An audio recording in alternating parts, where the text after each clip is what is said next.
உங்களை எல்லாருக்குமே ஞாபகம் இருக்கும், தேர்தலுக்கு முதல் இந்த என்பிபி அரசாங்கம் வந்து என்ன மாதிரியான பிரச்சாரங்கள் எல்லாம் முன்னெடுத்தாண்டு அதில் மிக முக்கியமான ஒரு பிரச்சாரம் வந்து உகண்டாவுக்கு கொண்டு போன இலங்கையின் டாலர்ஸ் அவலத்தையும் திருப்பி மீட்டு கொண்டு வருவோம்.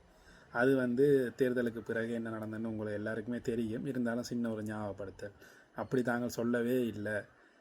அந்த உகண்டா அக்கா வந்து தாங்கள் அப்படி சொல்லவே இல்லை. அவங்க பட்ட பேரே அப்படி தான் வந்தது. ஆனால் அவவே சொல்லிட்டா நாங்கள் அப்படி சொல்ல இல்லை. இலங்கையிலேருந்து போனது வந்து இலங்கையில் நிதி அச்சிடுற ஒரு பன்னாட்டு நிறுவனம் ஒன்று இருக்குது. அங்கே அச்சிடப்பட்ட உகண்டாட காசு தான் அங்கே போயிருக்குது அப்படின்னு தேர்தலுக்கு பிறகு அவவே சொல்லிட்டா. அதே அக்கா தான் மேடையிலையும் சொல்லி கொண்டிருக்க ஒரு விஷயத்துக்காக பொய் சொல்கிறது வந்து உண்மையை பொய் என்று சொல்கிறதுக்கும் பொய்யை உண்மை என்று சொல்கிறதுக்கும் அதுக்கு அதிகாரம் இருக்குது மக்களுக்கு. அதுதான் ஜனநாயக நாடு அப்படின்னு சொல்லியிருக்கா. இப்போ அதே முறையில் ஒருத்தர் நேற்று கோர்ட்ஸில் வந்து வழக்காடைகளில் பொய்யை வந்து உண்மையாக சொல்லலாம்னு சொல்லி பொய்யை வந்து உண்மை என்றும் சொல்லலாம் அப்படின்னு சொல்லி வாதிட்டு ஒருத்தருக்கு பெயில் வேண்டி கொடுத்துருக்காரு ஒரு வக்கீல். அதுவும் செய்தியில் நேற்றுலேருந்து நல்ல பிரபலமாக ஓடிக்கொண்டிருக்குது.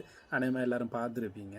அதே மாதிரி இன்றைக்கு இன்னொரு ஹாட் நியூஸ் என்னென்றால், இந்த பெட்ரோலுக்கு வந்து 150 ரூபா யாரோ ஒரு அமைச்சர்கிட்ட பொக்கெட்டுக்கு தான் போகுது. அதாவது காஞ்சன விஜயசேகருக்கு தான் போகுது.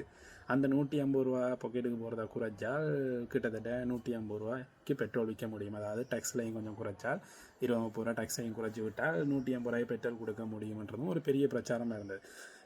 கிட்டத்தட்ட இவங்களோட வெற்றி என்றது, அதாவது என்பிபியோட வெற்றி என்றது இந்த ரெண்டு மெயின் பாயிண்ட்டும் வந்துமே ஒரு முக்கியமான விஷயமாக அவங்களோட வெற்றியில் பங்களிப்பு செய்தது. ஆனால் அது ரெண்டுமே இன்றைக்கு அவர் வசந்தன் என்ன சொல்லியிருக்கார், அமைச்சர் என்ன சொல்லியிருக்காருன்னா, யார் அப்படி சொன்னது அப்படின்ற மாதிரியான கேள்வி. இனி என்ன அவர் மேடையில் சொன்ன வீடியோக்களை எடுத்து போட்டு சும்மா ஃபேஸ்புக்கில் நீங்களும் ஆகிய பண்ணி கொண்டிருக்கலாம், எல்லாம் இருக்கலாம். ஆனால் இந்த ஒரு ஒரு ஓரளவாக போய்கொண்டிருந்த ஒரு விஷயத்தை இதெல்லாம் இப்படிலாம் நடக்குதுன்னு ஒரு பொய்யை சொல்லி வெற்றி பெற்றிருக்கிறாங்கண்டா இதில் ஏமாளி யார் என்றது நீங்களே சிந்திச்சு பாருங்கள்.